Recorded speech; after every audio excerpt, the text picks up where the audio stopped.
So we're going to be talking about building Riak CS on Riak. As Scott mentioned, I'm Reid Draper. I'm a software developer at Basho, where I've primarily been working on Riak CS. So Riak CS is an Erlang application that exposes the S3 API on top of Riak. And as of yesterday, it is totally open source and Apache 2 licensed. GitHub, Basho, Riak CS, you can go check it out.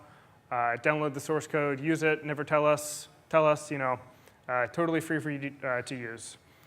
A quick overview of some of the dependencies we use. I'll be talking about a few of these throughout the talk.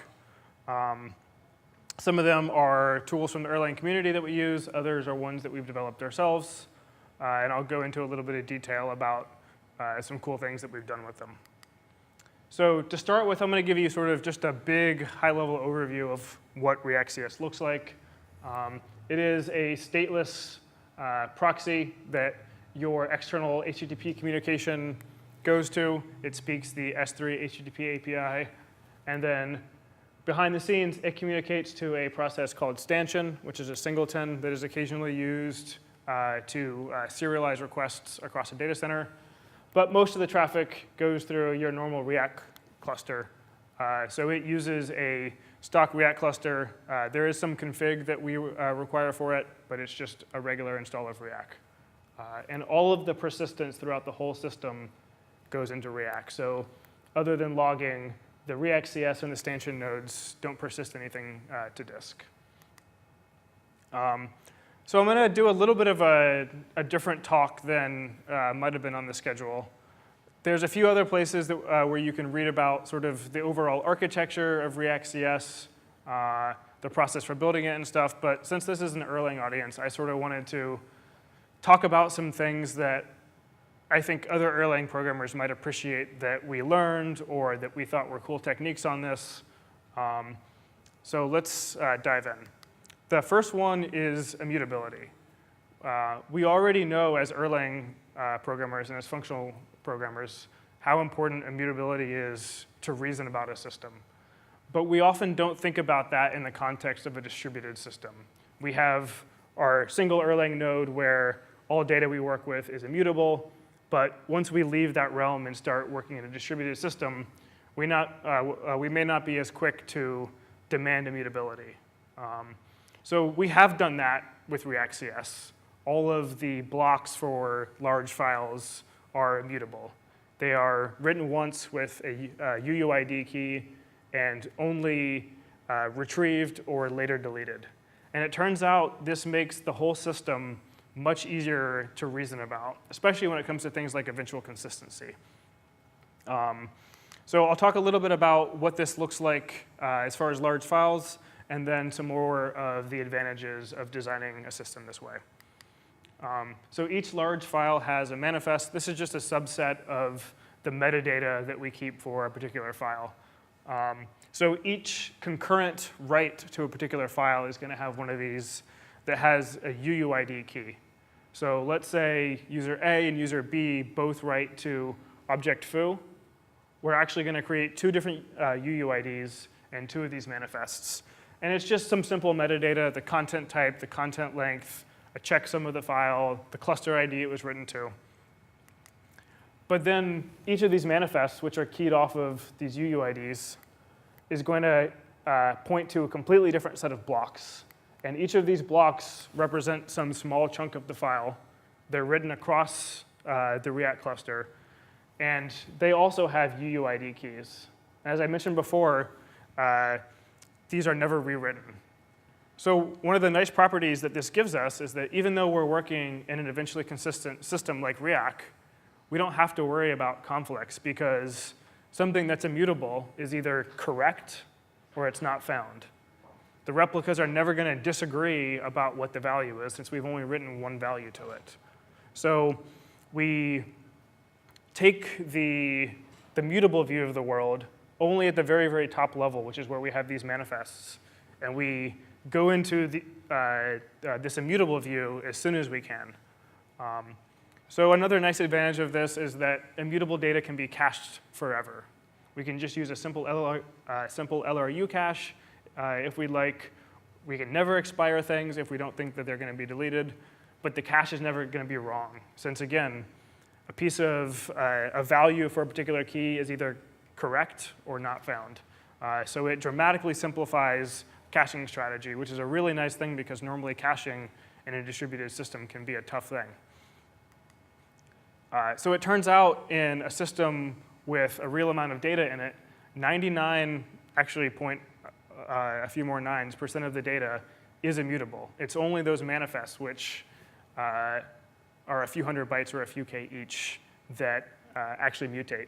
And for the most part, they actually tend to just grow monotonically. It'll add another manifest into this set of manifests, which are the ones that have been written to a particular key. Something I didn't mention so far is that there's also a state associated with each of these manifests, which talks about sort of the life cycle of it. So when you first start a put operation on one of these manifests, it's going to be in the writing state. The TCP connection might close, and it might never get finished. Or the more likely scenario is that you'll go and you'll write all the data for that manifest, and then turn it into the active state. Later, you might issue an HTTP delete operation to that key and take all of the manifests that are there that are in the active state and put them into the deleted state, which controls how our garbage collection process works. But this turns out to be a really, really useful thing. So the next lesson is thinking about back pressure from day one. So here's an example of a put FSM in Riak CS. So in a few different places where Riak itself will have a put FSM, Riak CS will have a corollary put FSM, likewise for a get FSM. So in this case, the end user is writing HTTP traffic directly into the Riak CS node. The Riak CS node has multiple connections into Riak. And this put FSM will have some buffer that's a configurable size, maybe 8 megabytes or 2 megabytes or 16, which basically represents the amount of outstanding data that we've not written to Riak yet that we're going to buffer in memory from the client. And when that buffer gets full, we stop reading off this socket, which allows us to use TCP's back pressure to make sure that the end user isn't writing a bunch of data to us if we can't keep up. So we're able to keep constant memory use here as we write to Riak. And if one of these writes fails, another worker might take over, but we're sure to never use more than that amount of memory, which is really nice because we can plan for how much memory max a system's going to use. It's not going to grow unbounded. So if you just flip all this around, the get FSM more or less does the same thing. We can actually retrieve all of some number of these blocks in parallel from Riak. If you have a quick connection here and you're able to keep up with 3 connections to Riak, that we can actually start prefetching blocks. And again, we have some buffer in here which controls how many blocks you can prefetch. If this gets full and the user isn't reading the data off the pipe quick enough, then we stop doing the prefetch and we wait until that buffer starts to drain before we start to issue new GET requests. Another kind of cool side effect of the immutability is that if you're familiar with Riak, when we issue these GET requests, we can issue them with R is 1, which means we only need to wait for one replica to respond before we send that data back to the user, because again, immutable data is either correct or not found. So we issue the request to all 3 replicas, but the quickest one to respond, we can send that back to the user while Riak waits back here for the other 2 to do things like read repair, which ends up helping a lot with tail latency since we only have to wait for the quickest of 3 vnodes. So the next thing I'm going to talk about is our use of Web Machine. How many of you are familiar with Web Machine? All right, so I'll give a little bit of an overview of what Web Machine is and then how we're using it in a little bit of a different way than you might ordinarily use. So Web Machine is an Erlang library for writing RESTful HTTP applications. And it works in a pretty different way than most web frameworks tend to work. Instead of responding to a combination of a path and a verb, you express in your resource how you respond to different HTTP conditions. So the first thing that might happen is web machine will ask your resource, which is implemented as a module that has a bunch of callbacks, is the service available? It's going to ask, is the object found? So it's going to ask you these questions going through a decision flow diagram to construct the correct HTTP responses. So the really nice thing about this is that you get to describe your resource in a significantly more declarative way than you might otherwise. And web machine takes care of generating the correct HTTP responses. So you describe your resource, and different HTTP operations on it come, and web machine figures out how to turn that into the correct HTTP response. So it's great if you have a RESTful API, but S3 is not a RESTful API. It turns out there's a bunch of nasty bits of it that don't map really well to a system that is trying to get you to describe your system in a RESTful way. So the first version of Riak CS that we built, we had to bend web machine in all sorts of nasty ways, and it was a bit of an impedance mismatch because we were trying to mimic the S3 API, but there's some things in the S3 API that are not particularly RESTful at all, in which case we don't get to play nicely with web machine. We have to bend the rules a bit, and that made for some ugly code. So one of my colleagues had a really smart idea, which has actually worked out well for us, and I'd like to share with you guys, which is actually when we get a request into Riak CS, we rewrite it to this made-up RESTful API that S3 should have been, more or less. So for every S3 URL, we have an internal one, which is mapped to a significantly more RESTful interface. This mapping happens before our resources actually get called. So our resources get to act like S3 was RESTful from the very beginning. And we have a corollary mapping that goes the opposite way. So in error messages and stuff, we use the internal mapped URL, and a translation layer maps it back to what S3 thinks. So I'll go through a few examples of this. At the top in white is the S3 URL, and the bottom one is what we rewrite it to. So /foo is just bucket foo. We simply rewrite that to buckets foo. Here's the first example that S3 starts to get a little not so RESTful. It uses query strings, in this case policy, to denote a sub-resource. What we originally had to do was deal with both the foo bucket resource and the foo policy resource in one place and look at the query string to decide how to treat this request. But they're actually two different resources. So what we do is we actually have a new real sub-resource instead of using a query string that goes to the policy. Instead of just having foo bar for bucket foo object bar, we rewrite that to buckets foo objects bar. Likewise with ACL, so this is an access control list for a particular object. We get to rewrite that to buckets foo objects bar ACL. So each of our resources now get to do one and only one thing. So in this case, a particular resource might be only concerned with access control lists for objects. So we don't have to deal with two different concerns in the same module. And this improved things a lot. It made the code dramatically simpler. If you went into a resource, you knew exactly what type of request it was dealing with. But there were still a couple issues. So imagine these are three web machine resources, module A, B, and C. We started noticing that there was still quite a bit of code duplication in here. So the green bits here might be a shared function across these modules. The yellow ones, we had some other code that wasn't shared, but there was a lot of shared code in here. And if you're familiar with how callbacks for implementing a behavior in Erlang work, the first thing you might think is, all right, well, I'll just have each of those callbacks call into a helper function, which would certainly improve the situation a bit. But we'd still have these duplicated bits. So in these 3 modules, let's say that the service available function was the one that was duplicated. We'd still have to implement service available and then immediately call into some helper function.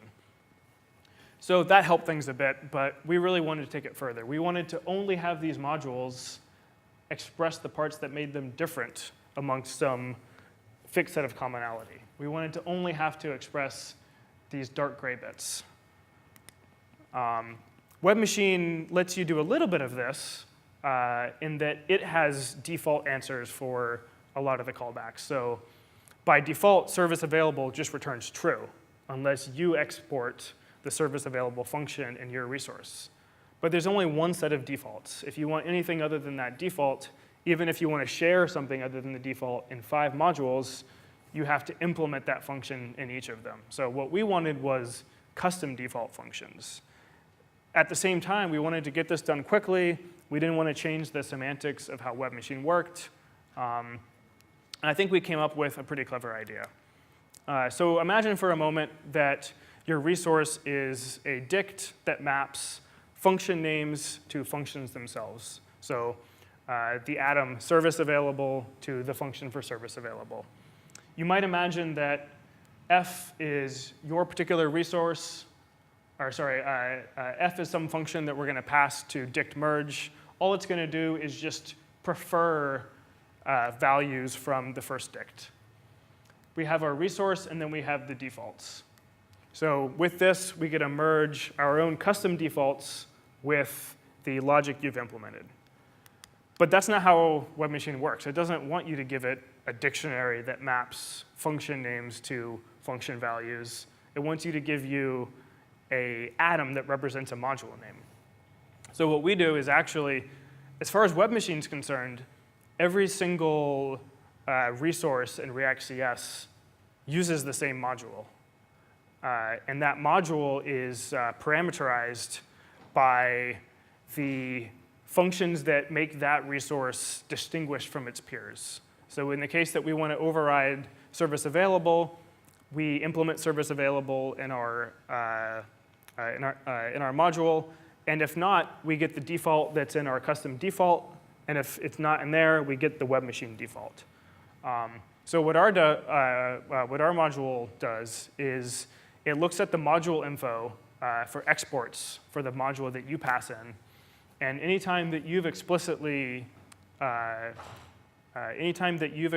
implemented something, it uses that implementation.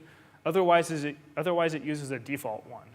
And what's nice is that we have a lot of default resource callbacks that are specific to our domain. They're not things that WebMachine would have ever had a default for. So a good case in point is for service available.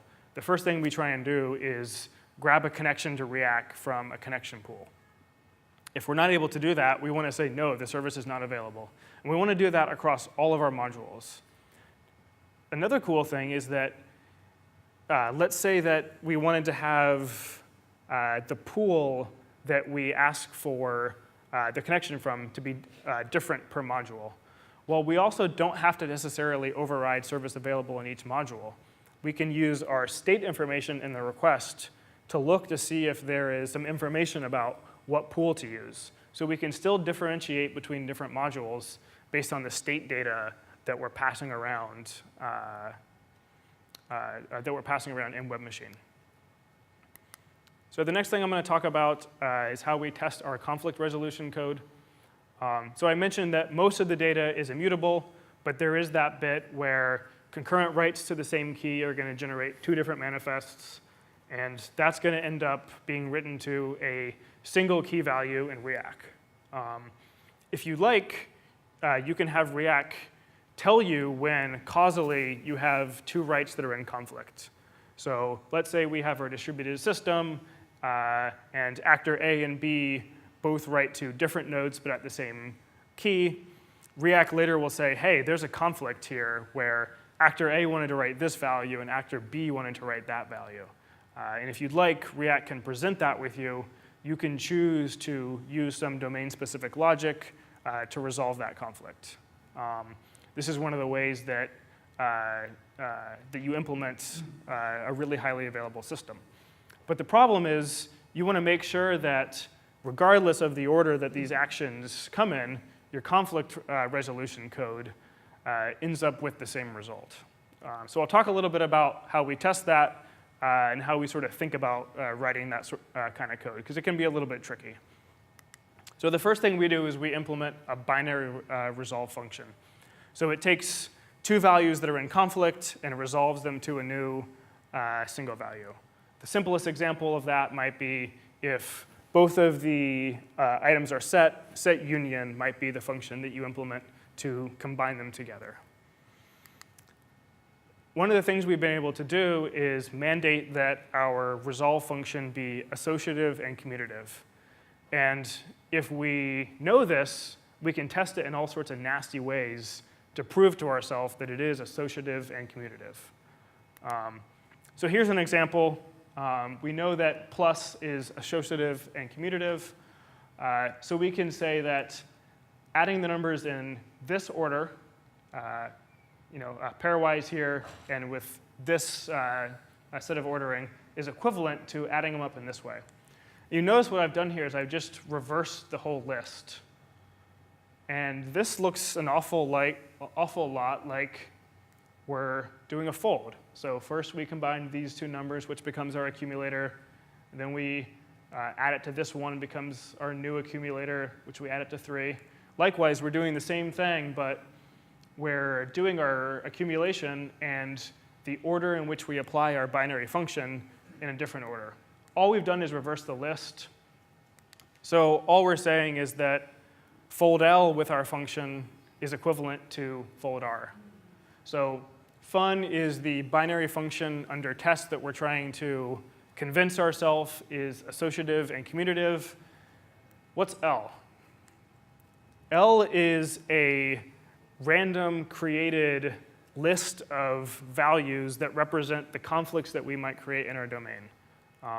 So we use quick check for this. So quick check will generate a list of these manifests that have been manipulated in different ways. It'll start off with a short list and eventually grow that to a list that, mapping to our domain again, represents conflicting writes to the same manifest. So what we're saying here is that for all lists of manifests, so for all L is our generated list of manifests, it should be that lists fold L with our binary resolve function is equivalent to lists fold R. Or we could just simply reverse L and use fold L again. This has turned out to be a really, really useful testing strategy. One of the nice things about it is that it's totally pure. Originally, I was talking about testing eventual consistency, making sure that regardless of the order that some particular set of replicas got the data in, we want to make sure it's the same. And your first thought might be to, all right, start mocking out these vnodes and testing this in a really stateful way. But once we knew we were sort of able to map those same ideas to commutativity and associativity, it dramatically simplified how we were able to write these tests, both in terms of making sure the test was correct, and this test ends up being just a few lines of code, which is really nice. And we can get quick check to generate us tens of thousands of examples to try and prove us wrong. And we found a few nasty bugs that way. That was a really cool thing. So the next thing we'll talk about is HTTP 503, or how I learned to stop worrying and say no. So in a server-side system, a common thing that can happen is if you start to get above a certain amount of requested work, instead of failing gracefully, you start to fail badly for everyone. So instead of starting to say no to some work and still having great tail latencies on work set A that you can handle, you start to do bad for everyone. And using HTTP 503, which is service unavailable, turns out to be a really, really nice way to say no to extra load that you can't handle. And one of the ways it's nice is that HTTP 503 conveys exactly that back to the end client, who likely is going to have some retry logic that is going to have some number of retries, maybe some exponential backoff. So the way we implement that is in that shared default web machine resource, in our implementation of service available, the state for that request is going to tell us, all right, for this particular request, here is the pool boy pool that you want to try and grab a React connection from. If you're not familiar, pool boy is a process pooling library that's written in Erlang. And in our case, we're pooling processes that represent connections to React. That is a scarce resource in the sense that we don't want it to grow unbounded. We might want to say, all right, we only have up to 128 persistent connections to React, and during peak times, we can go up to 256, but never more than that. Pool boy allows you to, without blocking, ask for a connection from the pool, and if one's not available because the pool is totally empty, it'll just tell you, no, it's not available. So what we do is simply return back to the user, the service is not available right now. We're not in a situation where we can handle any more load without risking degrading performance for everyone. The next thing we did is we went a little bit finer granularity.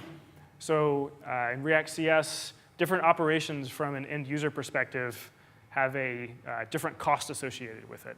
So listing all the keys in a 5 million key bucket is going to have a different cost than receiving a 1 kilobyte value. So in order to make sure that we don't treat those the same, we have different pools that we can configure how many concurrent operations can happen doing that amount of work. The next thing I'll talk about is versioning of records. Right now, our persistence format for manifests is just term to binary on a record, writing it directly to React.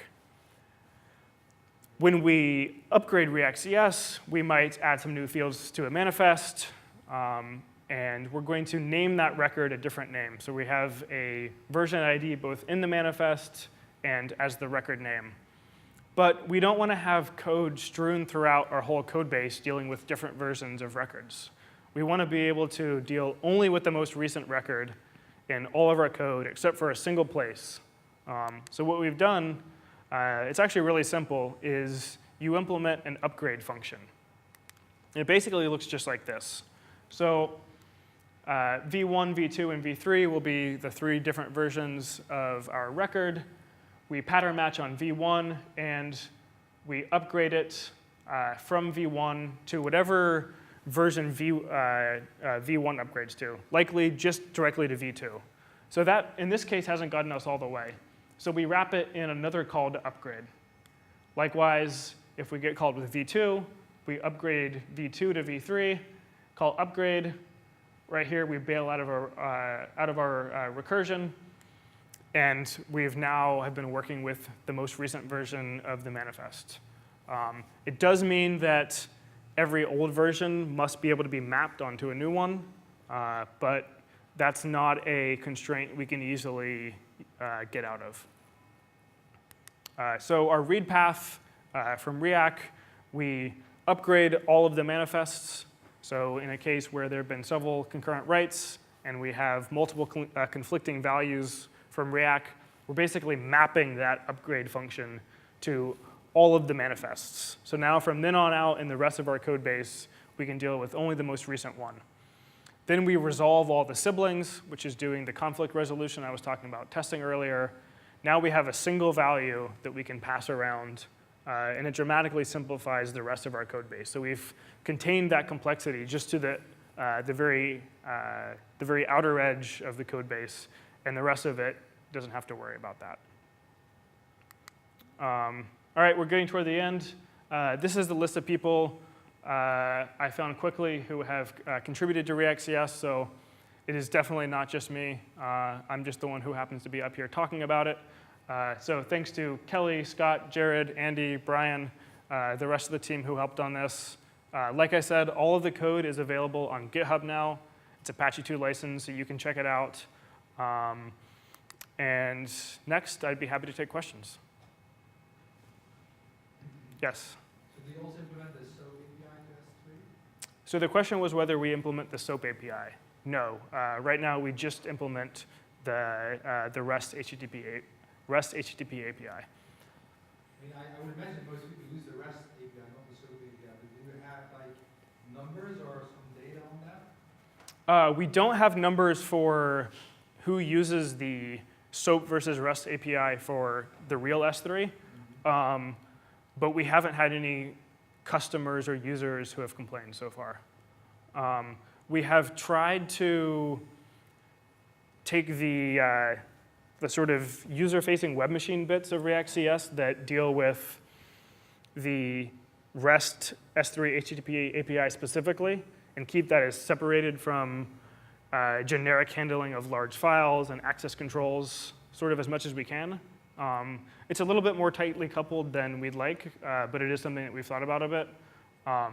So in the future, we're definitely open to having React CS be able to speak multiple different protocols to external users, which all gets translated into operations like create large file. And that would open things up to not just the S3 SOAP API, but the API that other object stores use, if that's something that users would like. Yeah. So I asked this question from Scott yesterday already, kind of close to my heart, so I'll ask it again. So Amazon S3 provides, at least in some data centers, read after write consistency for new objects. So is it something that like you could provide at some point with React CS? Yeah, so the question is about the consistency model with React CS. In some data centers, so in S3, it's a global system that is available in a bunch of different data centers. And since they've rolled that out over time, the features and the behavior in each of those data centers is not exactly the same.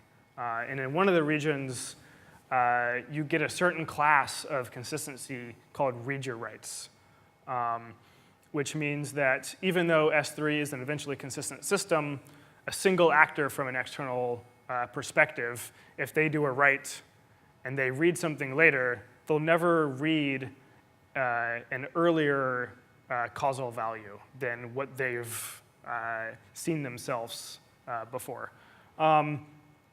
So right now, we do not implement that.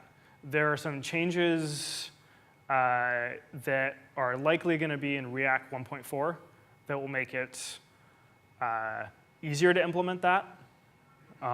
So right now, the restriction is that we can't make that guarantee at the React level. And there's a recent change that it may have actually made it into 1.3. Yeah. Okay. 3.1. Okay. So the very next patch version of React will provide the building block that React CS can take advantage of. Okay, actually, kind of my question was even like simpler than that, I believe, which is that like when there's a client A that creates a new object in React CS, and there's a client B that now tries to access the same new object, which is not about overwrites and nothing like that. So that like can client B is it guaranteed to see the object immediately after like client A has received like 200 response from CS?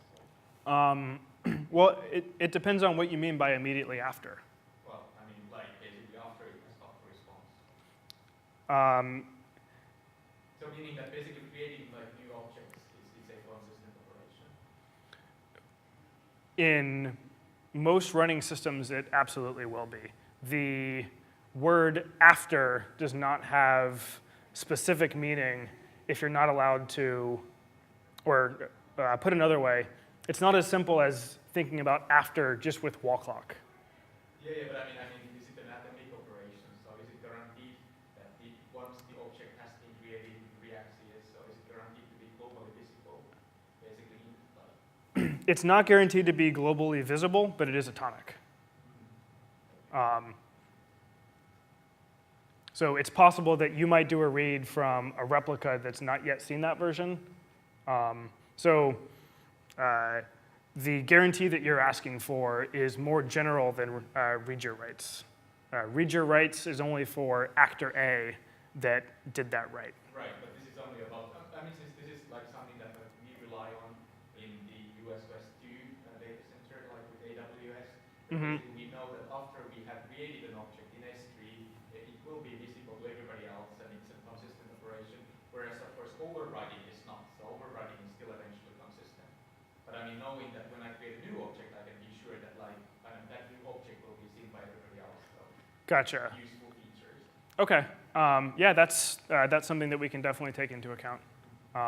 That is not a guarantee right now. Right. Thanks. Anyone else?